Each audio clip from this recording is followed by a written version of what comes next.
What's going on, everybody? It's AuroraYJ here, coming at you with a brand new video, and as you can probably tell, it's time for my obligated monthly tier list video. While too many things haven't exactly happened in the competitive scene, we did have the European Remote Duel YCS, which was really big in terms of standings for things and seeing exactly how the format was shaping out, especially in terms of the power cards that a lot of people believe need to go. If you want to see my Banlist predictions, by the way, for this month, then you should totally check them out. They're probably going to be up in the corner. But speaking of Banlist, before we get into this, I want you to keep in mind that this is going to take place before the Banlist. I know the Banlist is happening about halfway through the month, and then we're also getting Grand Creators on my birthday, actually on the 28th, which is really cool. But I will not be taking those into account for this tier list because, again, we do have to wait at least minimum halfway through January, which will probably do it relatively early. In order for the ban list, though, because it's not always on that date. And then also Grand Creators at the very end of the month now, and so it really doesn't affect January as a whole.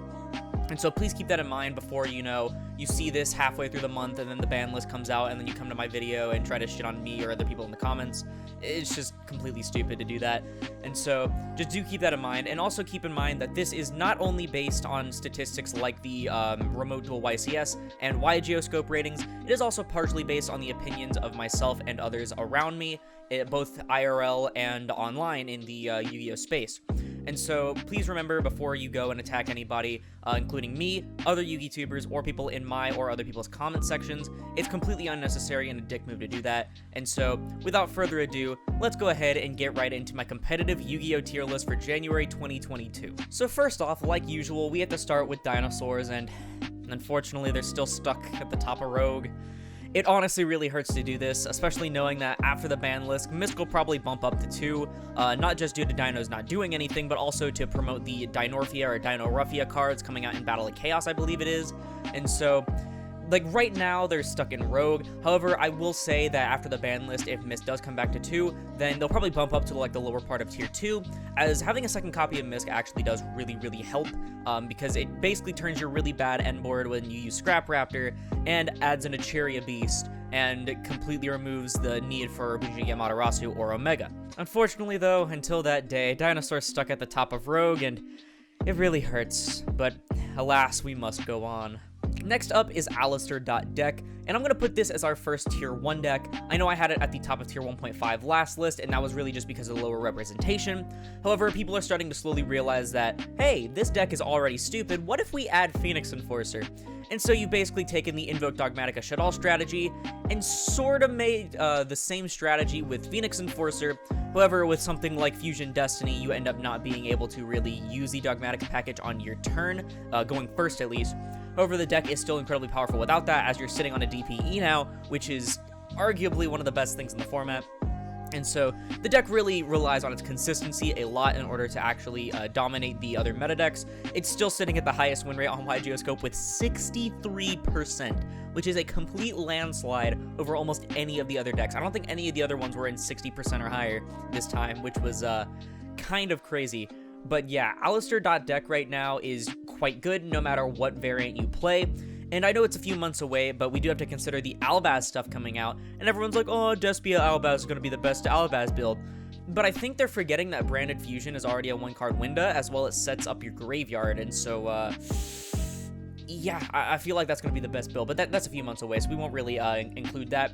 But regardless, without that, Alistair.deck is still quite good. And so it'll be leading us off in our Tier 1 slot for now.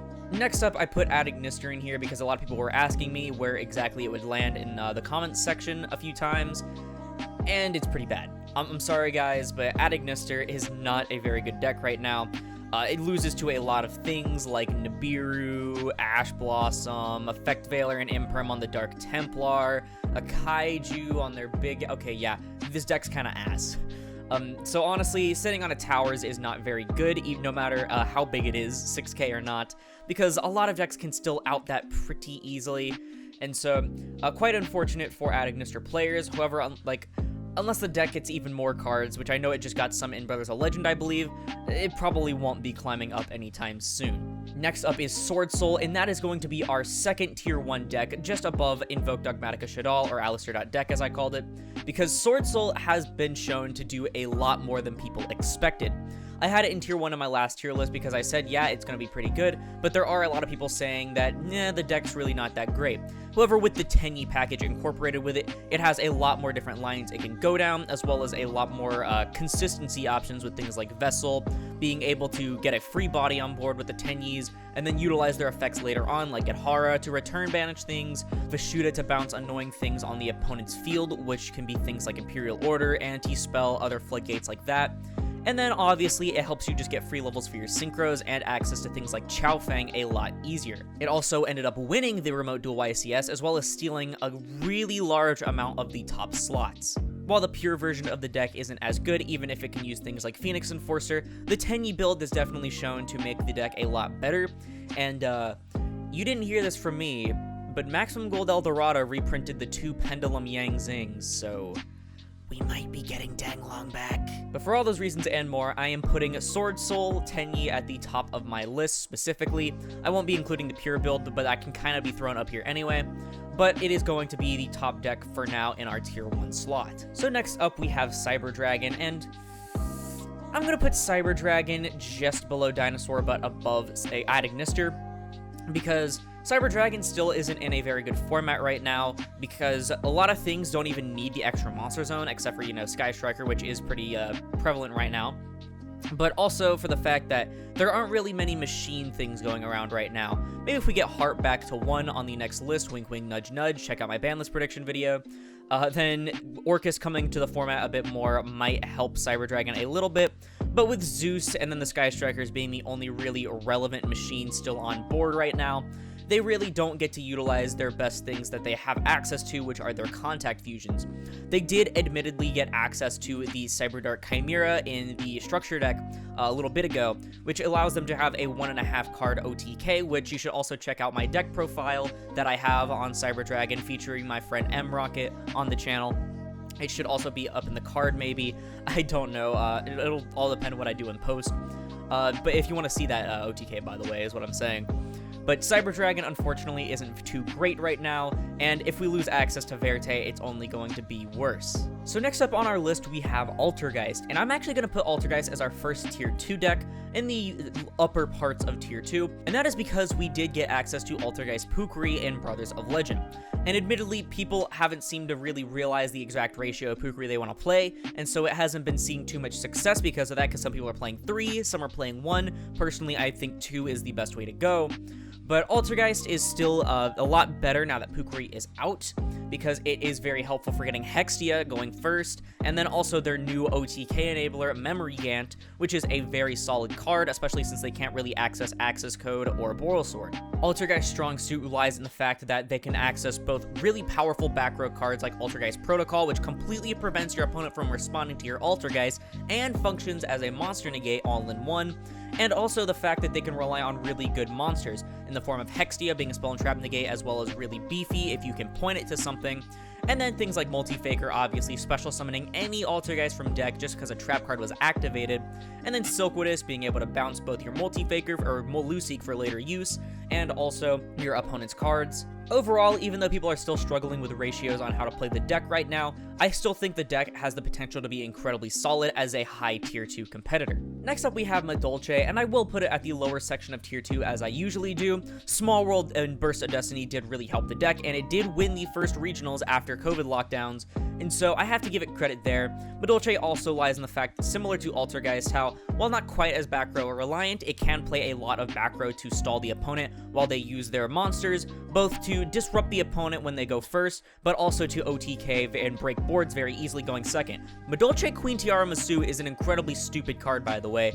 You detach materials, shuffle your things back, which triggers your other back row, as well as being able to non-target shuffle back your opponent's things, which is quite possibly the best removal in the entire game. Small World did help the issue that Madolche had in terms of consistency, as the deck was kind of a brickfest beforehand, but now it is a lot easier as interactions such as Small World with Effect Veiler getting you your Madolche Mageling, which is a 1-card combo, by the way. Things like that actually ended up helping the deck a lot. However, it still can't really compete too well with the upper decks, but it does have its time in the sun at points. Next up, we have Drytron, and that is going to be our first tier 1.5 deck in the upper parts. I sort of misjudged Drytron in saying it was like really, really bad for a tier 1.5 deck. However, it did get a top 8 slot in the remote duel YCS, and so I have to give it credit there, as well as the fact that Ultimatus is still a stupid card so long as Eva's around. Not to mention that the deck also has a really cool different variant that people are preparing for if Ultimatus or Eva is banned, in the form of the Megalith Drytron build, which also sometimes includes Vendreth, but we don't include that. Basically, the Megalith Drytron build focuses less on big negates and more so on popping a shit ton of cards on the opponent's turn, which is really, really cool. I think that's a really fun and interesting mechanic as someone that plays Fluffals.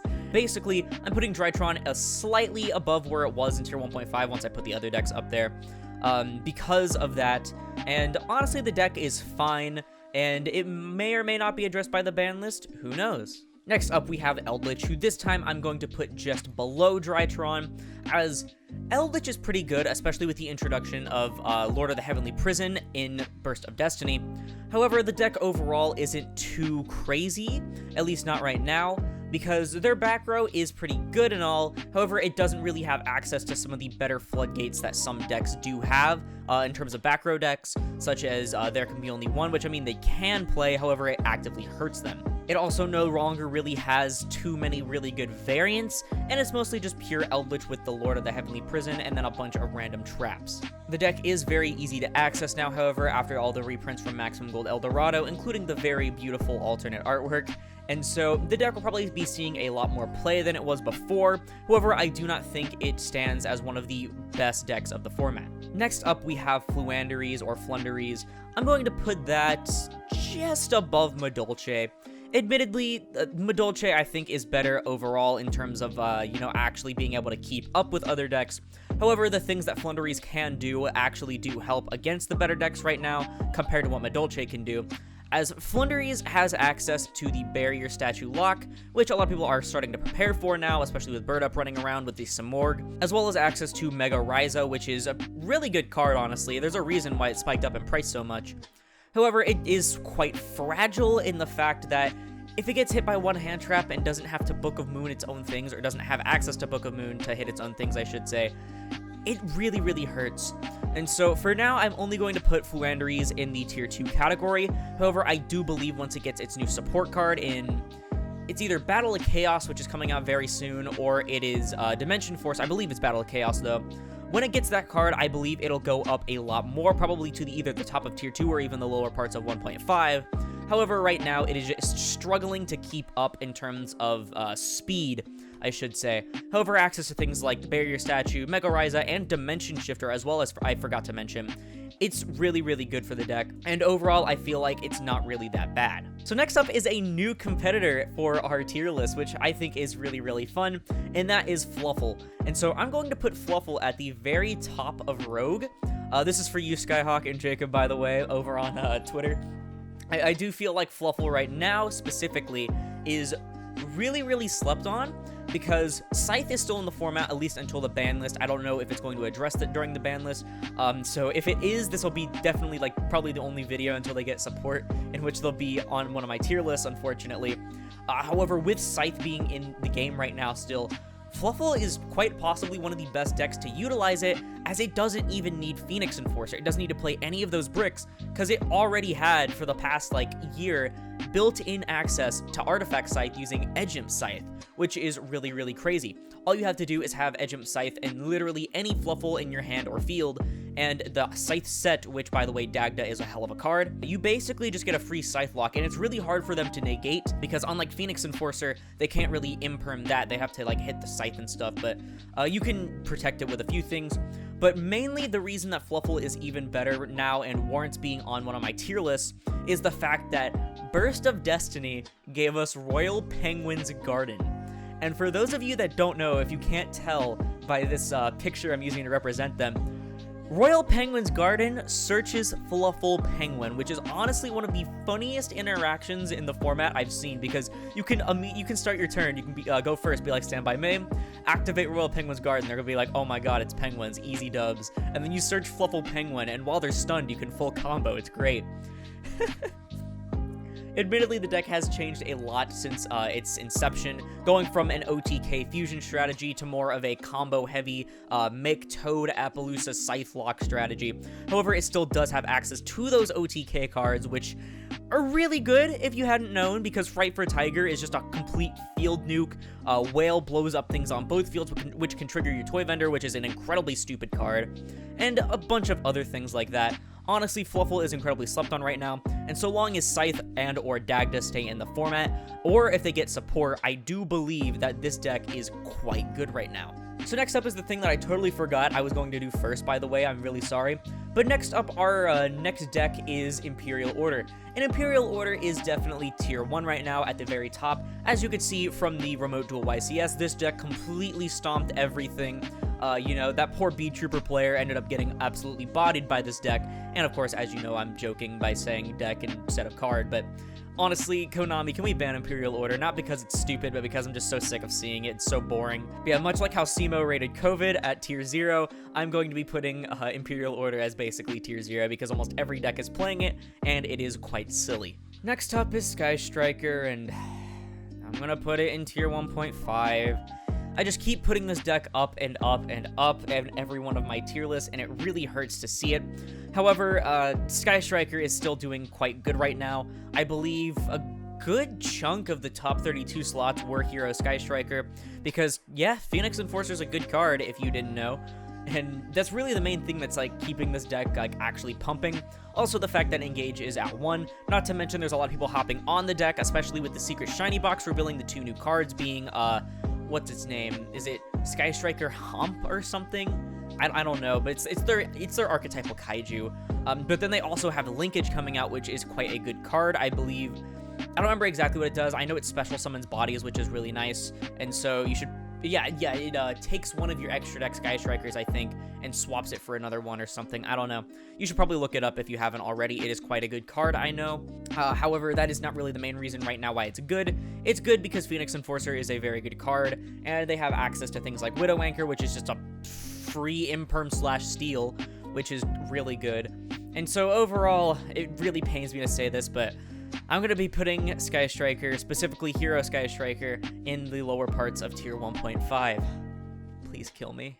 Next up, we have Tri-Brigade. Specifically, I like to point out Bird Up, much like how instead of pure Sword Soul, I actually put Tenyi Sword Soul. The Bird Up strategy is definitely the best deck of the format right now.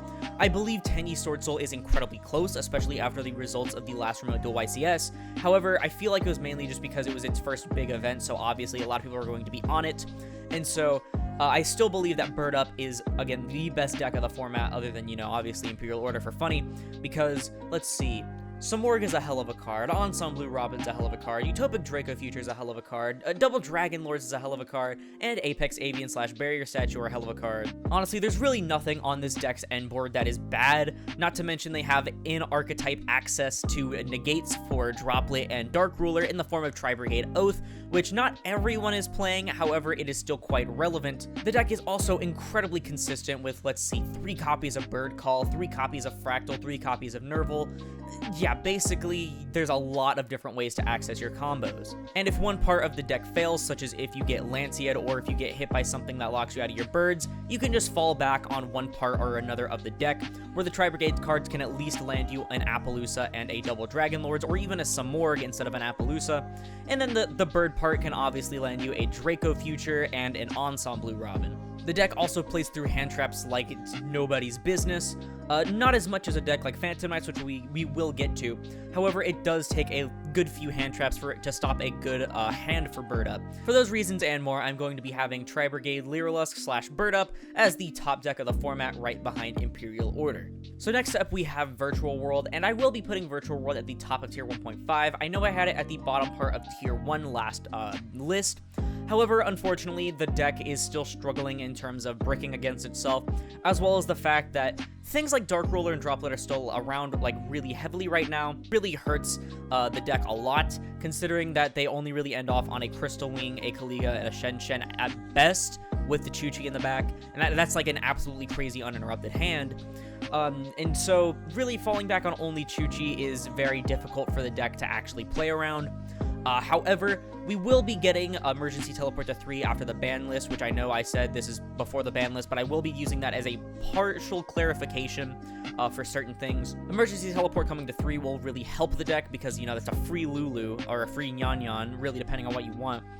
And so honestly, the deck is still completely fine. It is definitely very, very powerful. The only problem it really suffers is bricking against itself. However, I think honestly, if this deck got at least one more new piece of support, not even a wave, just one more piece, I feel like it has the potential to be really, really stupid again. Next up on our list, we have Prank Kids, which admittedly, they did get a top in the Remote Duel YCS. However, I still feel like the deck still isn't very great after the limiting of Meow Meow, considering that they have to use their pranks to shuffle it back, which completely gets rid of one of their Battle Butler pops on the opponent's turn. And so, I will put it in Rogue, like just... I don't know if I should put it above or below Dinosaur. That is the weird thing. With the idea of Miss coming back to 2, I will be putting Meow Meow under Dinosaur, but above Cyber Dragon. Admittedly, the deck is still very powerful in the fact that it is one-card combos, not to mention that people are dialing back on hand traps a little bit in order to focus more on board-breaking cards, so it's a little bit less likely to die to one hand trap like it can. However, I still feel like it is not very, powerful right now compared to what it used to be when it was, absolutely tier 1 for sure.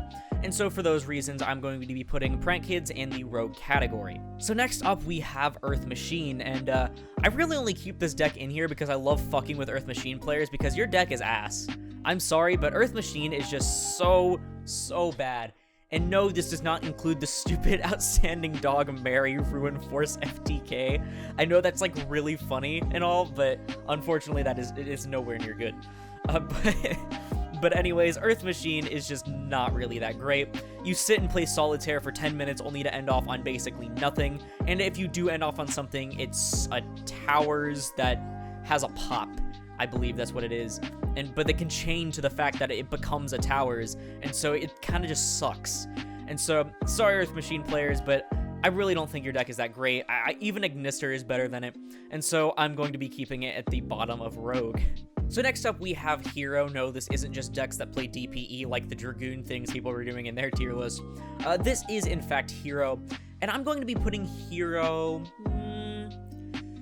I'm going to be putting it above Cyber Dragon, but below Prank Kids, because Hero overall has a really good idea behind it, especially now with Phoenix Enforcer being just a free endboard piece compared to something like Dystopia, and that makes it a lot better, especially in terms of falling back on things.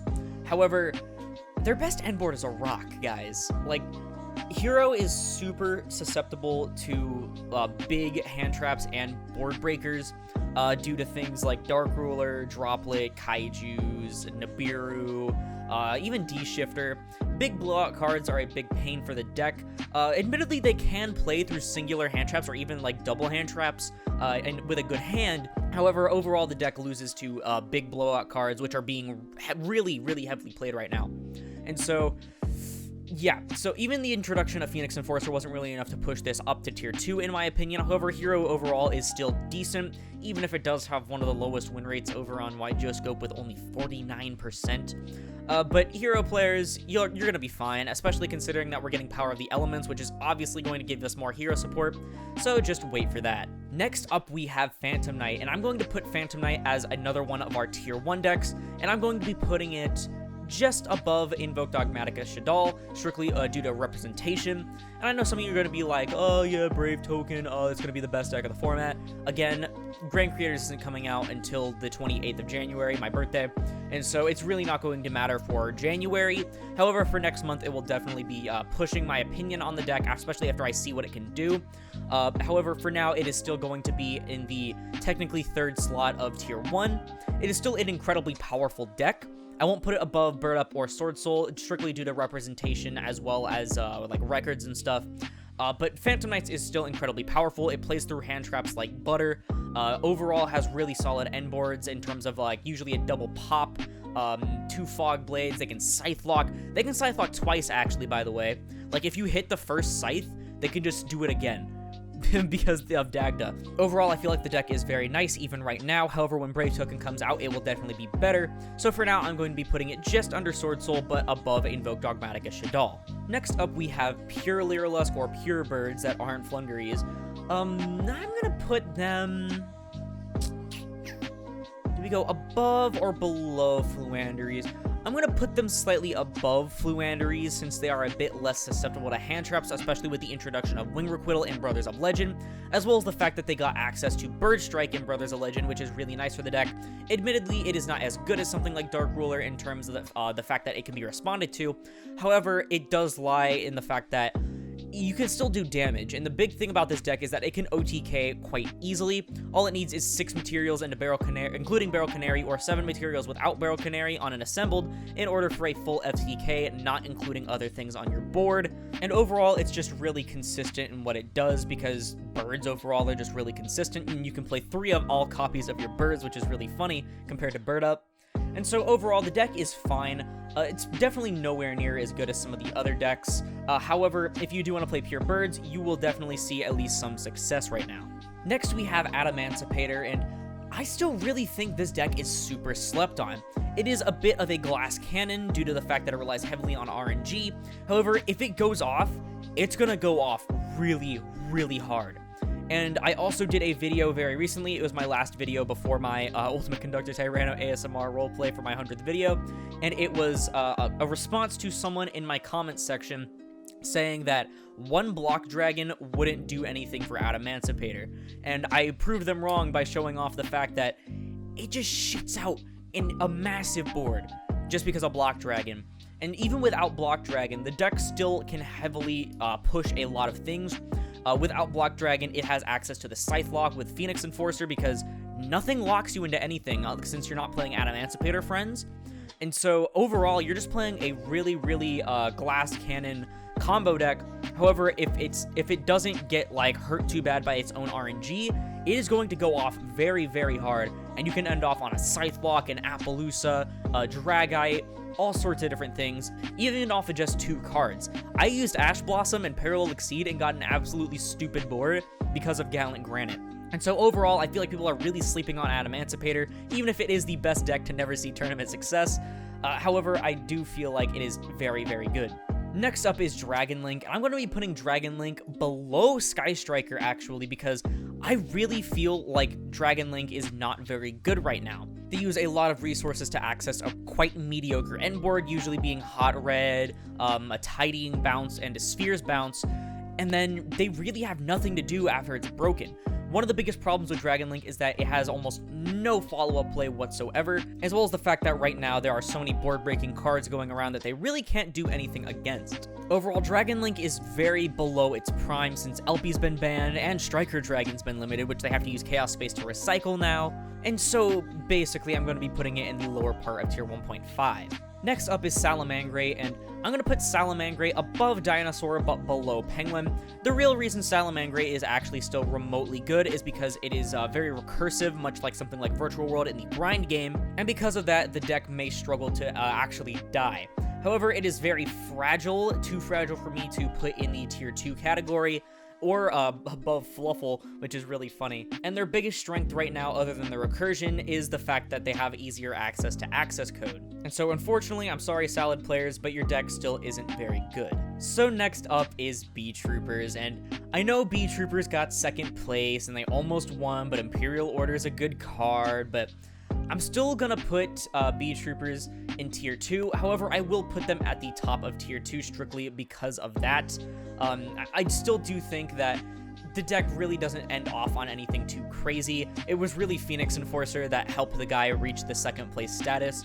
However, I will put it up here just to satisfy Bee Trooper players. I do think the deck is quite fun. I think it's very interesting. I just don't think it's like tier 1 or 1.5 potential. Congratulations to the guy that got 2nd place with it, though. I know it probably must have been like very difficult, but yeah, very fun to see a deck like this being an underdog. But much like Prank Kids, it was also it's sort of like an underdog thing where people just don't know what it does.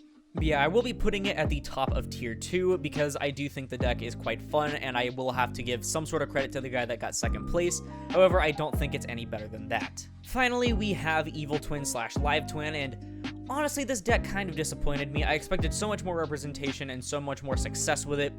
However, it's just really not that great even with Trouble Sunny. And so I'm actually going to be putting the deck... I'll put it above Salad. However, it's a bit of a stretch there. Mainly just I have Salad up here mainly just because, you know, it got that event top, so I don't know, or that event win, I'm sorry. I feel like this deck was very disappointing in the terms of what a lot of people were expecting from it. I had it in 1.5 at one point, then I put it in tier 2 on my last list, and now I just bump it down to a Rogue because it's really not seeing any sort of success. However, I will say the deck is really good at being a beginner's deck. And so basically, if you have a friend that you're trying to get into the competitive scene or get into the game period, I feel like Evil Twin is actually a very good deck to do so, even if it is a bit expensive, unfortunately. But with that out of the way, that's actually going to do it for the tier list. Here it is, a bit more uninterrupted in case you wish to see it in all of its beautiful, beautiful glory. And I do believe that this is quite a solid tier list for the January 2022 format. Again, this is mainly before Banlist and based on things that happened in late December. However, I do feel like a lot of this will still hold up after the Banlist, especially if we get a Banlist similar to the one I predicted, which again, you should totally check it out up there. If you want to see some deck profiles on some of these decks, I do have a Bird Up deck profile, a Budget Drytron deck profile, a Fluffal deck profile, and a Dinosaur deck profile, and a Cyber Dragon deck profile, all relatively recently on the channel, and so you should totally go check those out. For the most part, they're up to date. And yeah, thank you all so much for watching. If you enjoyed it, please sure to leave a like on the video as it helps put this video and the channel into YouTube recommended. And if you really enjoyed it and you want to see a bunch of other amazing YouTubing content, then perhaps consider subscribing because we are almost at 700 subscribers as of recording this video, and so that is really, really exciting. I am trying to hit 1,000 by next May, I should say. Yeah, next May. I'm trying to think of my timeline because I'm actually recording this before the new year. And so, yeah, once again, thank you all so much for watching. I hope you all did enjoy, and I'll see you in the next one. This is Aurora, signing off.